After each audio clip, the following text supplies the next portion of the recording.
SD card that I have here from Digital Dance in Lazada. So, ito yung kanyang SD card.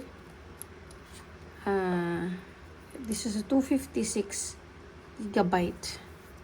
This one is 128. So, ito yung packaging. 256, 128. Ito yung serial numbers. Nakalikod. Yung nasa likod. And then, made in China daw. Made in China. Here, as you can see,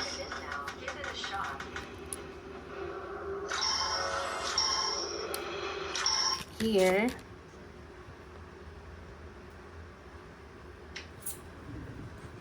same lang siya ng magkaparehas yung 128 at yung 256. They have the same serial number, which wouldn't be the case, and it says made in Taiwan. So, hindi naman siya made in Taiwan. That's the same serial number as well. Pero to 256, ito 128. And yung official support from SanDisk said, pinako-confirm ko kasi kung original or hindi. I was sending the packages. As you can see, sample, ito yung actual package.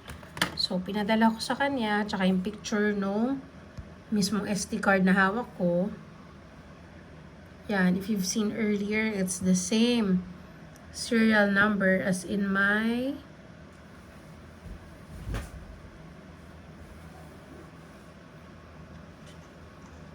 video. Ito, same yan. At sabi ng support nila is both cards are not genuine product of SanDisk. So, ang kausap ko ay yung company ng SanDisk, which is Western Digital.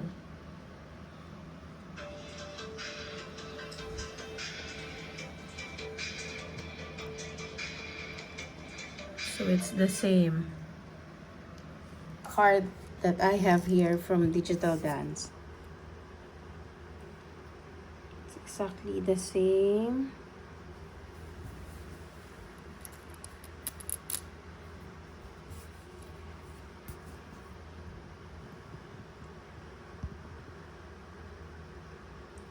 Serial number na hindi totoo.